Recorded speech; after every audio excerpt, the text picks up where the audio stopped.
Hello, everyone.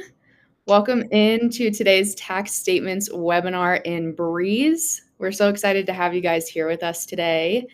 Yeah, we're so excited. We're hoping that today in this webinar, really our goal is just to help you best prepare for the tax season.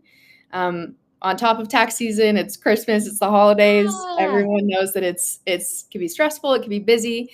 And so really our goal is just to ensure that you guys walk away feeling fully prepared for the tax season and that you have all the resources that you need to best support you and your church and your staff, your organization.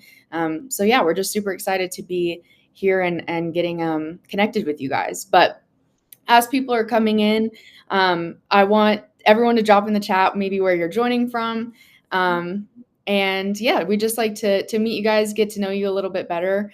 And we'll give it maybe a minute or two to let people join. But yeah, Stacy, do you have anything you wanted to share? love it. Yeah, no, I'm super curious who is going to have a white Christmas. I want to know who's got snow on the ground right now because Yes.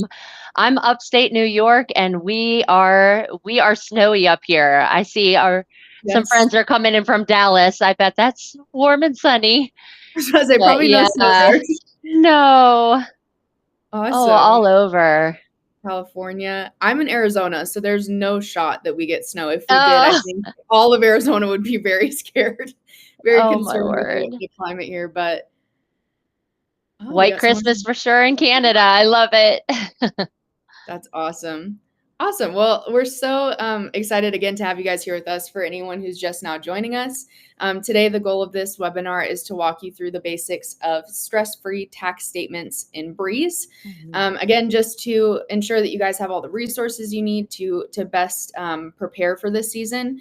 And focus on things that may be more important. We want to make this as easy as possible. So today's tax statement webinar, and Stacy can even speak to this. Our goal is to be super practical, to get to the basics of how to make sure your data is accurate, how to run the statements, so that when tax statement does hit, the panic of tax statement doesn't also hit at the same time. You're fully prepared.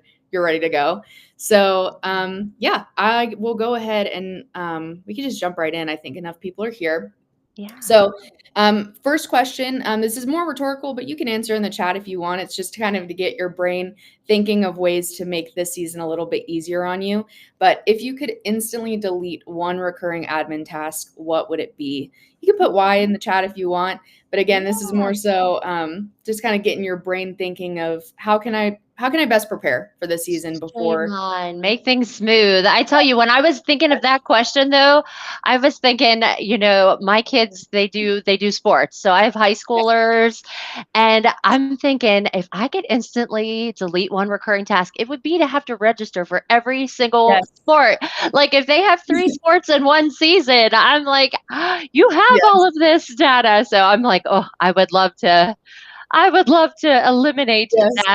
that task for Yes. They sure. just need like one central link for all the sports. That's Yes. what they need. Yes. We're doing them all. Yeah, yeah, Love absolutely. Well, it. while we're getting into things, I do want to highlight before we jump into the main content of this webinar that we do have a Q&A section that should be found on the right-hand side of the screen you're looking at, or sometimes on the bottom bar. But that Q&A section is where we'd like you to put any of your questions. Our goal is that at the end of this, we'll spend some dedicated time kind of going through those questions that you guys asked. But please don't take that as like don't be active in the chat. You can talk to each other, communicate with one another if there's basic questions that you need answered. But that Q&A section is what we'll focus on towards the end of this webinar. So just want to highlight that. But we'd like to go ahead and take a moment to introduce ourselves if we haven't met already. My name is Mariah. I am a part of our education team here at Tithely.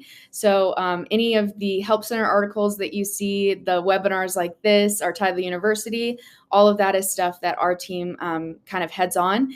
So I've been at Tithely for almost 3 years now and started in support and worked through onboarding and now in product education. So kind of had my hands in all areas of Tithely, but really the goal and the passion being at Tithely is to make things easy for pastors, for admin, for bookkeepers, treasurers.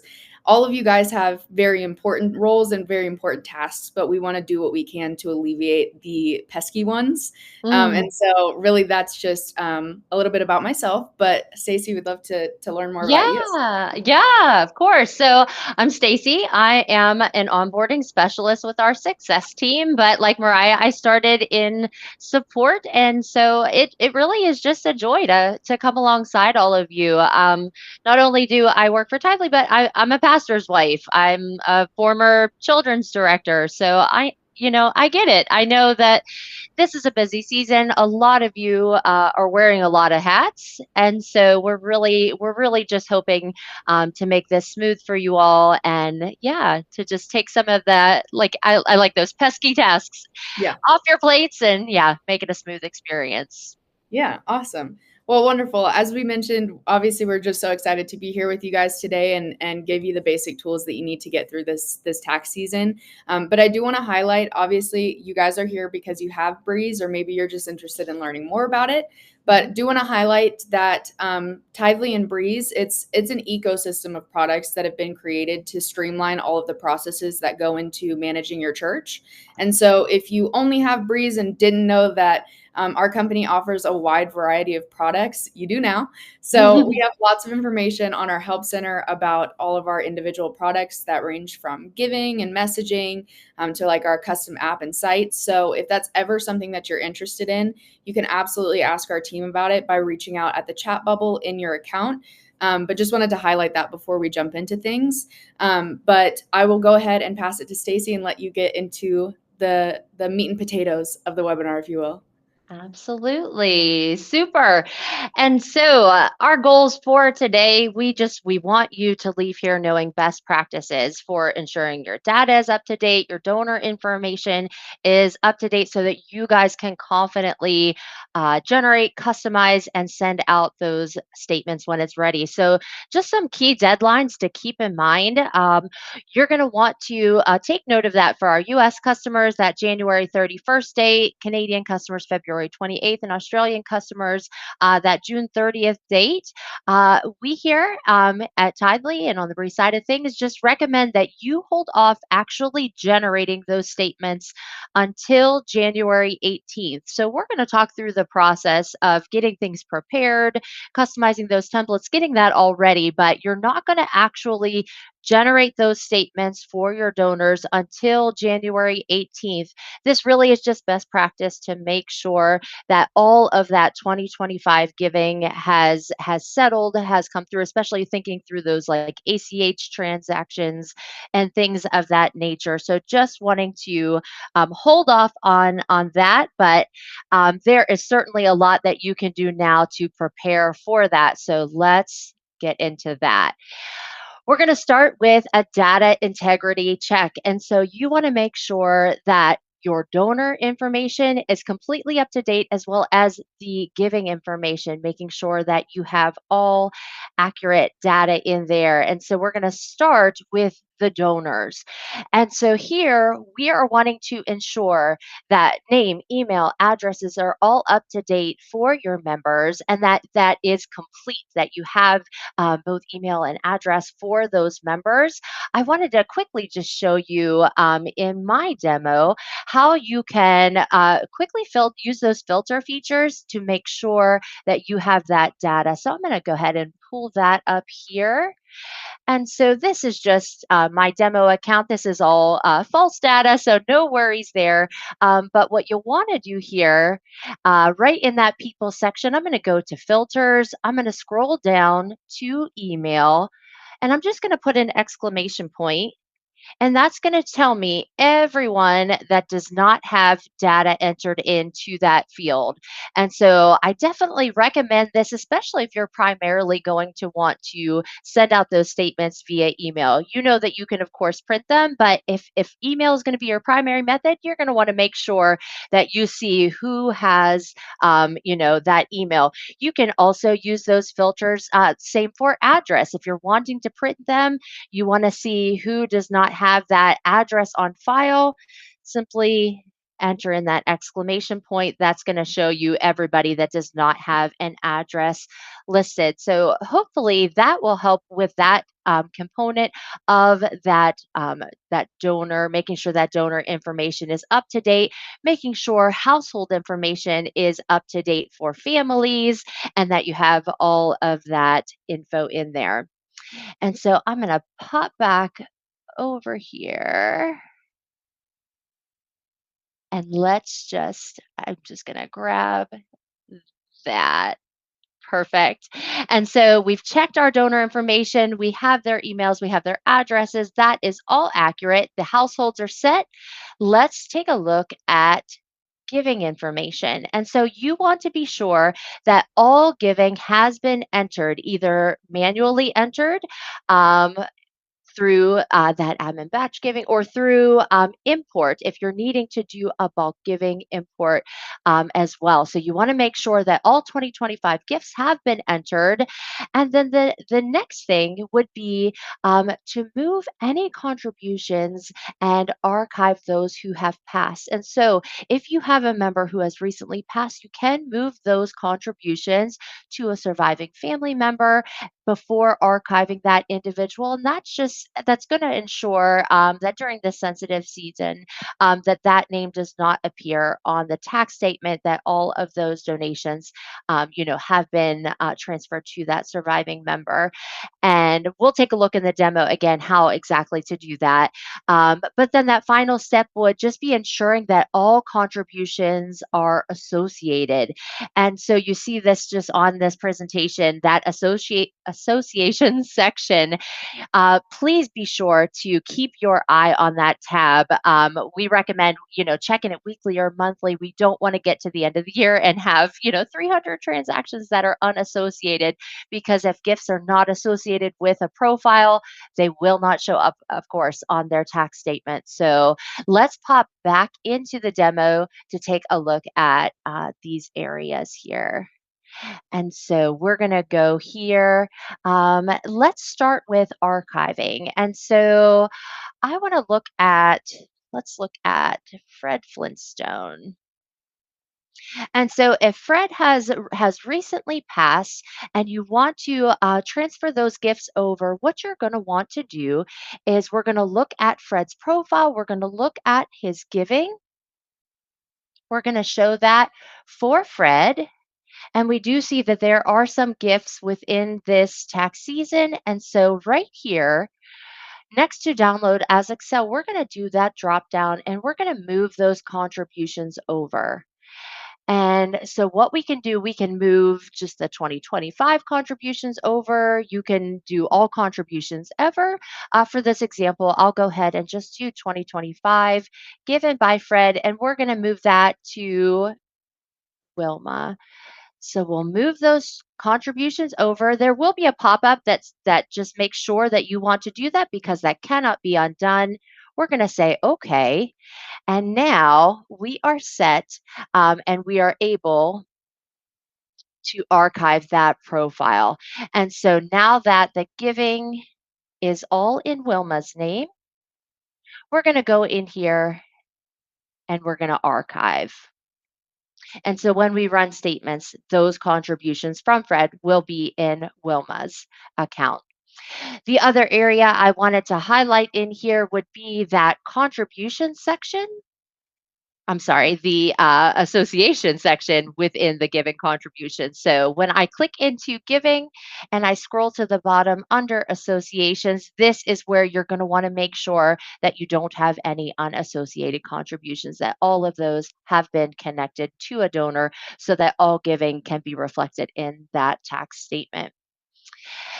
One final thing I'd like to show you here would be to ensure that all of the funds that are tax deductible are marked as such. And so in here, if I'm looking at my current funds, I see these are all tax deductible funds. So any giving to these funds are going to show up on that giving statement. This Lyft conference here is the only one that I have that is marked non-tax deductible. And so this was, to allow people to pay for a conference. So that's a non-tax deductible fund.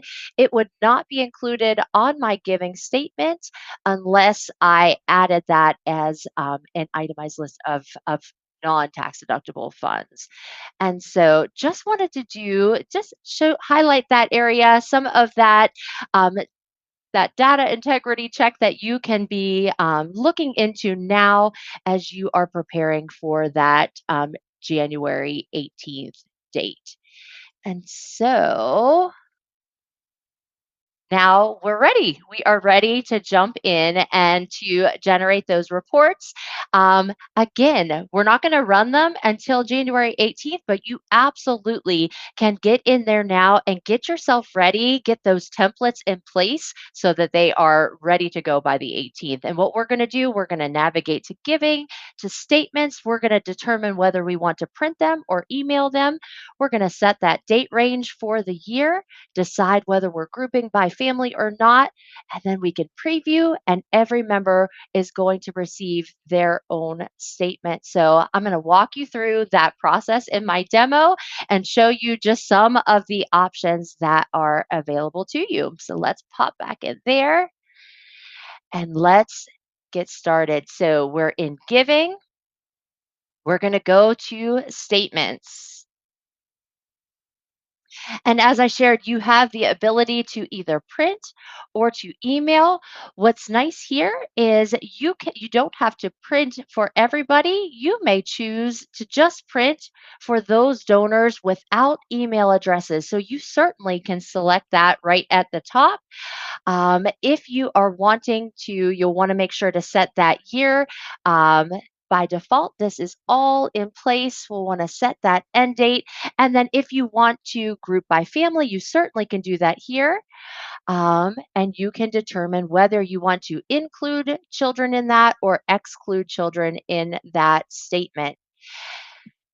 To customize that statement, you absolutely can click this pencil over here to work through all of these customizations. And so what you see pop up in my customization is the last template that I was working on. As you can see, this is all you'll see this style editor right up here. So I can make any changes that I want to any portion of this. We always just recommend, though, any changes that you make here, that you click these three little dots to the side and that you go down here and you save it as a new template. Super important. You want to be able to retrieve this at a later time. If you're working on that, you don't want to lose those changes. So save it as a new template. You certainly can replace an existing template if needed, but I definitely I would recommend being very careful about that piece right there so that you don't lose any of the work that you have there. And so this is, like I said, if you were going to print those, this is all set. We're good to go. So we're going to just print those statements. You have the option to print mailing labels as well. And then that's going to generate those statements for those donors. And so right in here, we can see all of that information. What I like the ability to see what I'm customizing in real time. And so I was showing you that print option. What we actually recommend is doing those customizations through the email portion, because what's nice about this email side is that you're going to be able, like I said, to see that customization in real time. So let's navigate into email. We're going to do this for all donors. We're going to set that date range, making sure that the year is correct. We're going to group by family and include children. We're going to customize that statement. That is all set.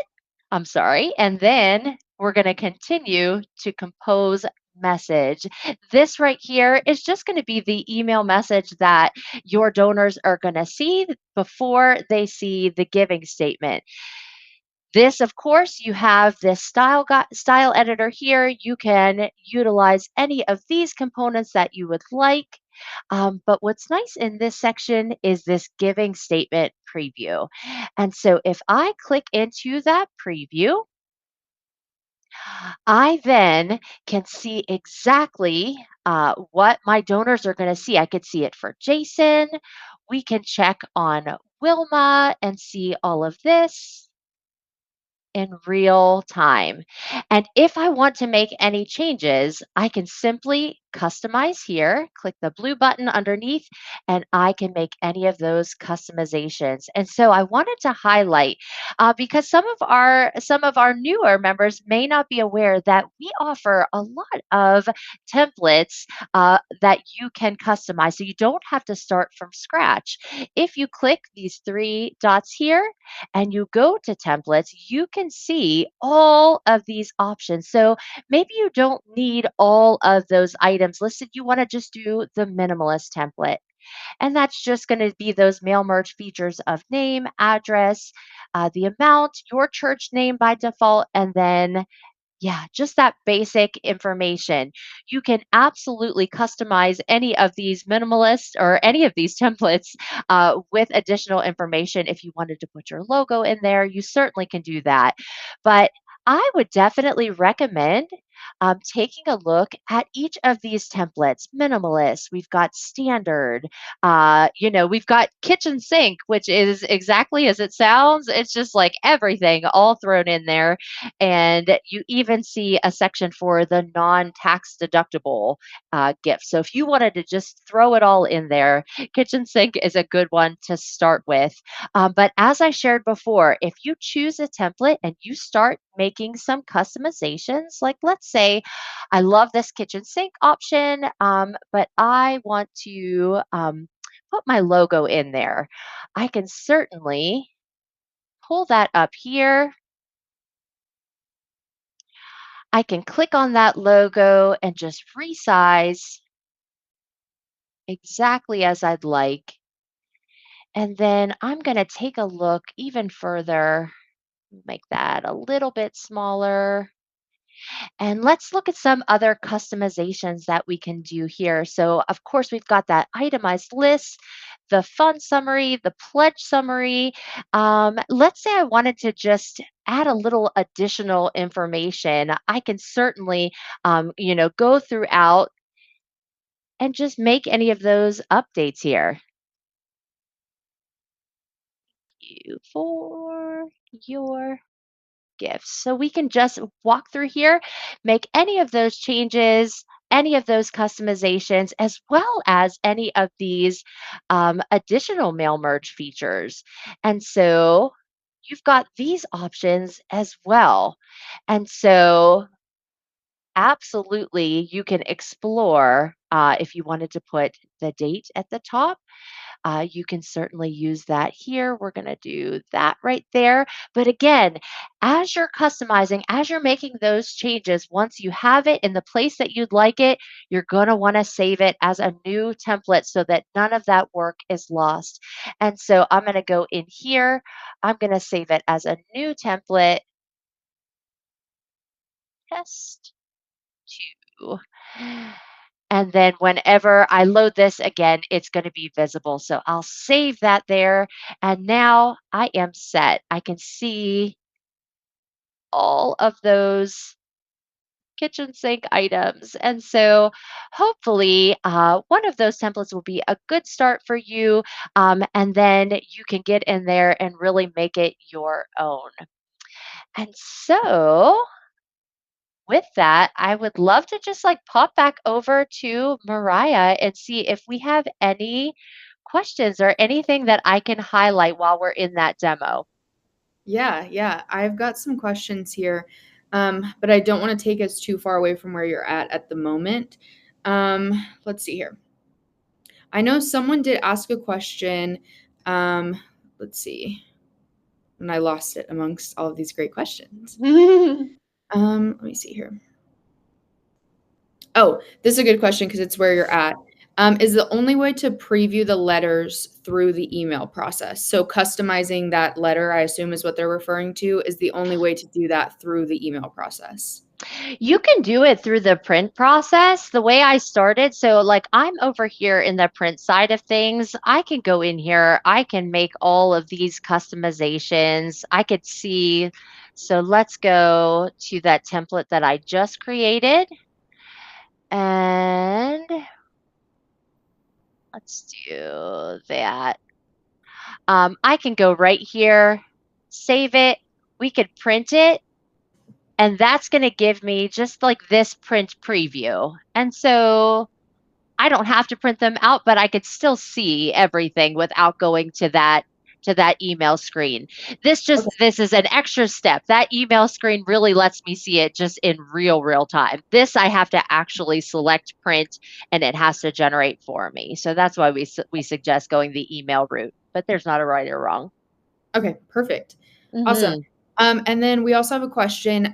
Will last year's template still be there when we go into the statement screen? So if you created a custom template, is that still available when you get in there next year?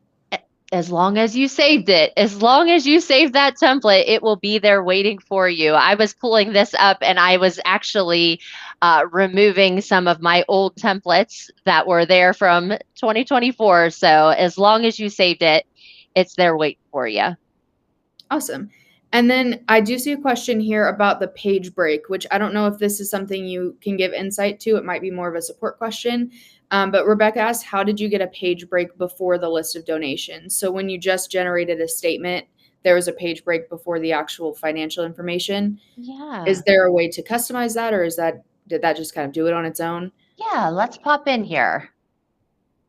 And so I'm going to go here to the compose and we're going to go to this preview to see it a little better. And so in here, that page break is built in whenever it's built into that template. And so this template has it, this is like a cover letter first, and that page break is automatically applied. If you wanted to manually enter one in, it's going to be on this. And so I don't believe I'm looking on my screen and it's not showing my in real time my pop up, but underneath these three dots, Mhm. um, what you can see here, there we go, is the ability to add that page break. And Awesome. so, yeah, if you wanted to have that in a separate spot, you certainly can do that right here in that More menu. Perfect. Awesome. And then let's see here. While you're kind of in that section, I do see actually several people asking, are you able to provide a joint statements for either married couples, families, people that need to have a joint statement? Is that possible? Like the group by family Yeah. Yeah. functionality, yeah, absolutely. Absolutely. So let me pop back here. And if we're going here, we're just going to make sure that group by family is checked. And so if you don't want to group by family, just certainly uncheck that, and then every individual will receive their own statement. But if you just need that one, you can certainly group by family and choose whether to include children or exclude children. Perfect. And then let's see here. I do also see a question here about running statements with only specific funds. Are you able to show us that really quickly? And so, if you want really customized reporting, we're actually going to navigate away from this statement screen and we're going to go into reports. And so, if I'm in the reports section, what I can do here is I can set that range. And so, we're going to go for the year, January through December.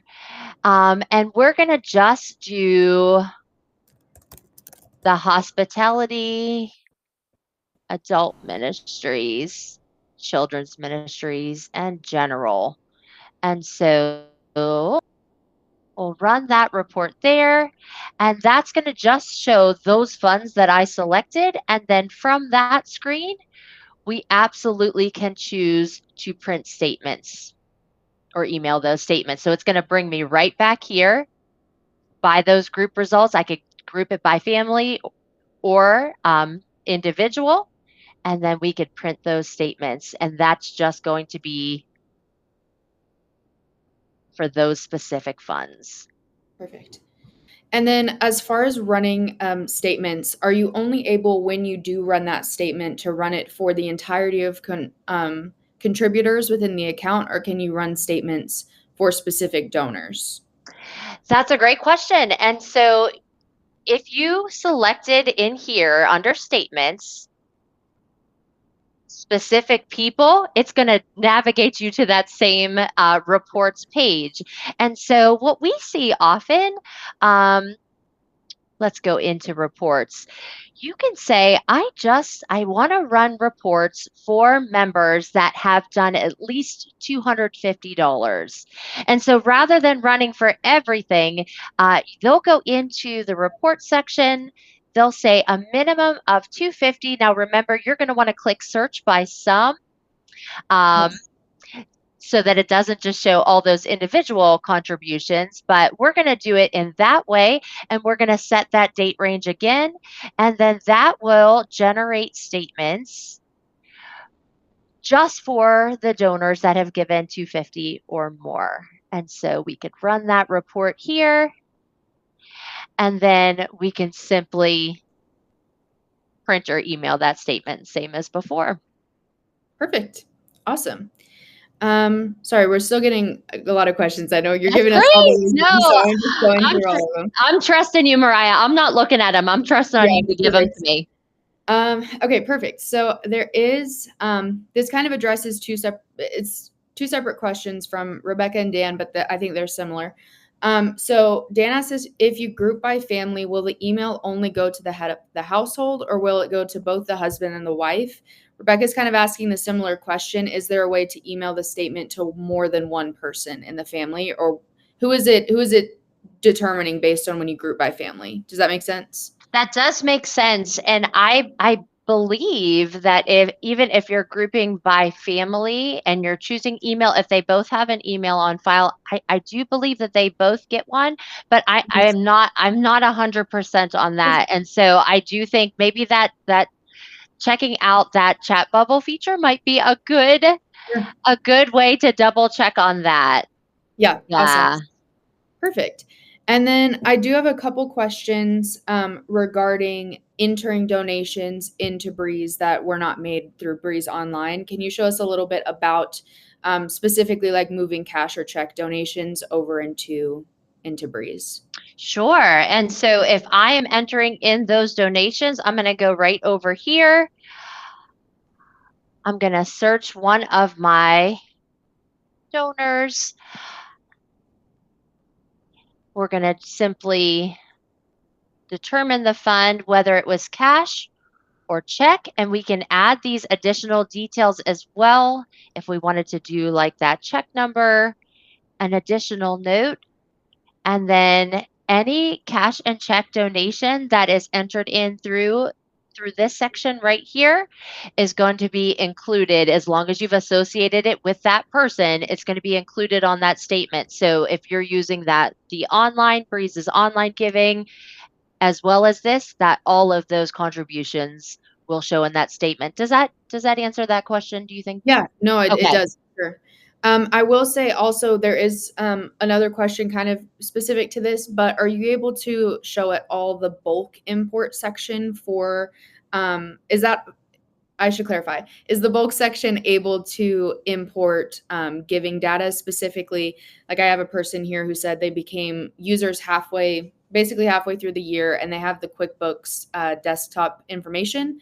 They're Hmm. wondering if there's an easy way to load that into Breeze. And I know Yeah. you just showed admin batch giving, but maybe showing the bulk import as Sure, absolutely. And so in that settings gear, you're going to navigate to bulk tasks. You're going to scroll down here to import giving. And basically what you're going to do is download that template file. Please don't change like the columns, but you can certainly, highlight, delete the existing data that's in there, place your own giving data in, save that, and then import that giving file. This at the bottom corner, and I think our faces are hiding it a little bit, but you'll see a little section that says format. If you know that it is coming from QuickBooks Online, you can set that format to QuickBooks Online down there. If you're not sure or you don't see it listed, generic is probably the best one to stay on. Yeah, perfect. And Yeah. I guess that does kind of address one question as well as Mark's that I just saw come through, which was, can the cash and check data be uploaded as well as an Excel file rather than one donation at a time manually? I don't know if that still applies to this import section, or you still think that using admin batch giving specific to cash and check is a better idea.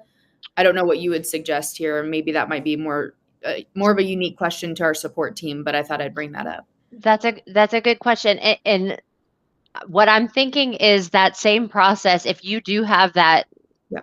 like spreadsheet of data, I do think a bulk import would be a good idea here and just using that generic template. Yeah. Okay. Perfect.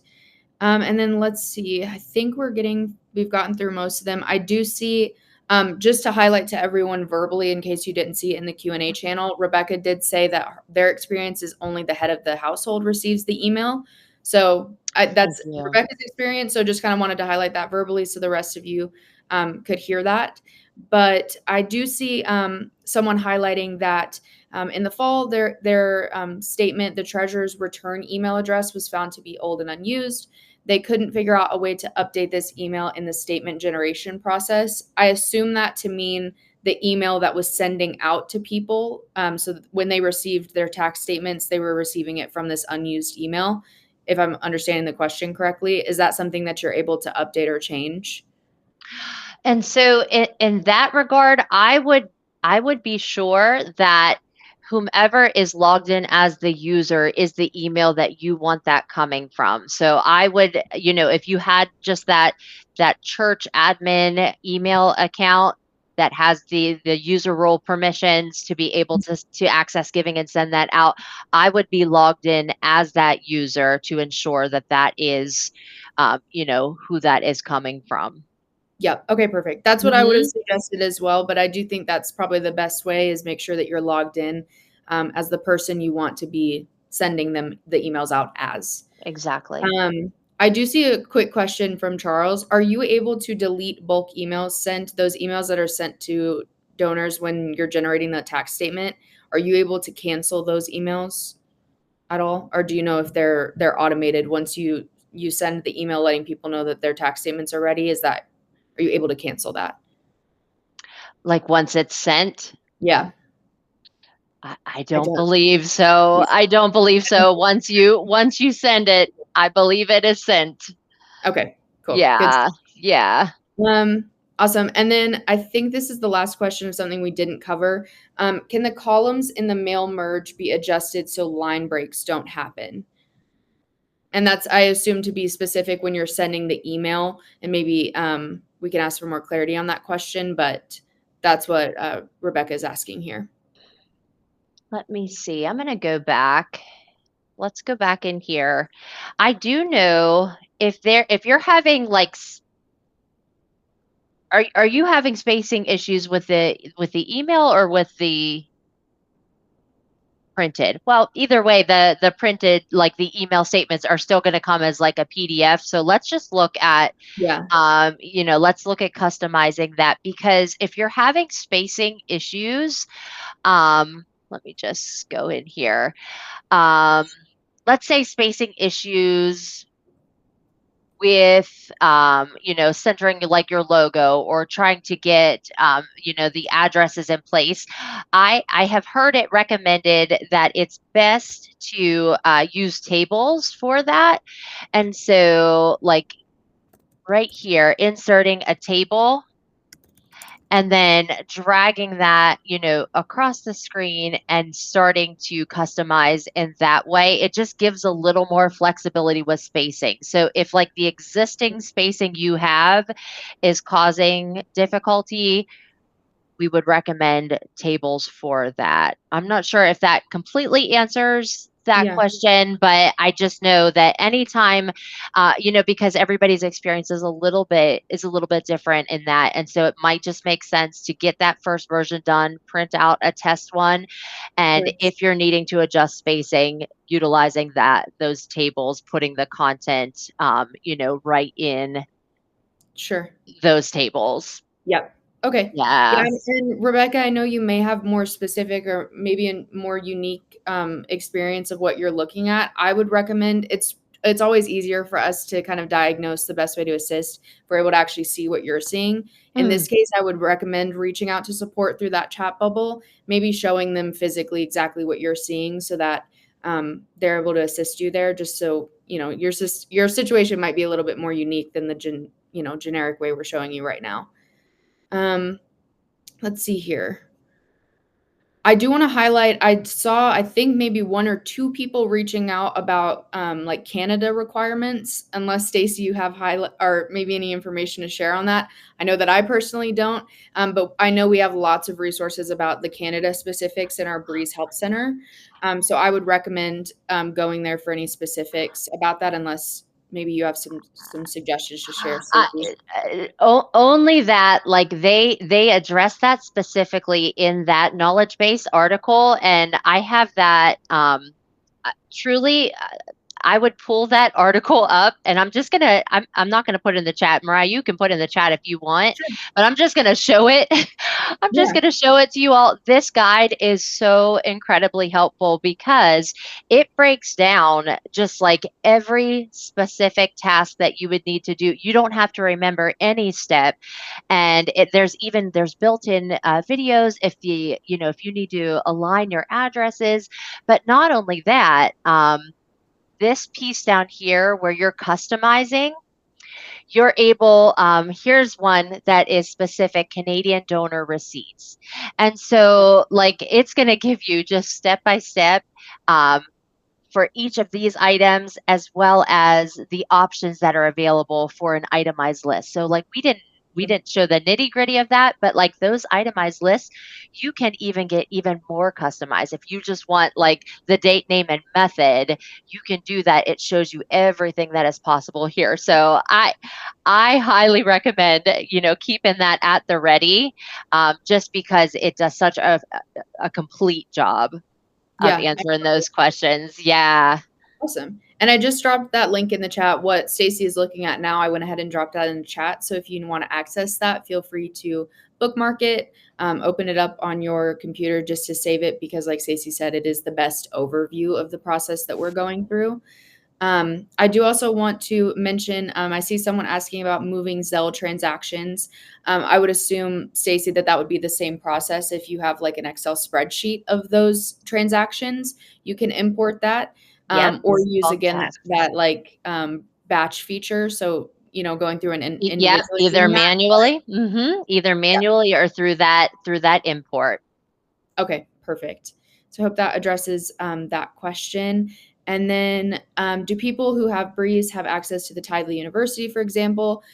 Yes. So anyone who accesses Tithely University, you'll fill in like your name and your email address, but anyone in the world can access either Breeze or Tithely University, which I will clarify, the webinar today on Breeze and the webinar yesterday about Tithely tax statements. Both of those will end up in Tithely University, as well as our YouTube. So if you need to circle back and show this to anyone, rewatch it for your own benefit. It'll be in both of those places, and all you need is your name and email address to access both of those things.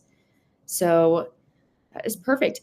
I think for the most part, we've gone through all of these questions. I do want to highlight that if we didn't get to any of your questions, please know that we have a team that's available and ready to answer those questions for you, specifically via that chat bubble. And then, of course, we highlighted our Breeze University, our Help University, or excuse me, Tithely University. Both of those things are easily accessible, so we want to make sure that you know those are there for a resource. But I think that is all. I know that oh yeah, I mean, we already covered the Q&A question, so I think we're good. But as always, it was a pleasure joining you guys and being here with all of you. If you have any questions, reach out to our team. Please don't feel like there's any maybe silly questions. It's all completely fine. We want you to feel totally supported through this tax statement season. But with that, unless Stacy, you have anything else to share, it was a pleasure joining you, and we'll see you in the next one. We'll see you guys. Thanks. Bye.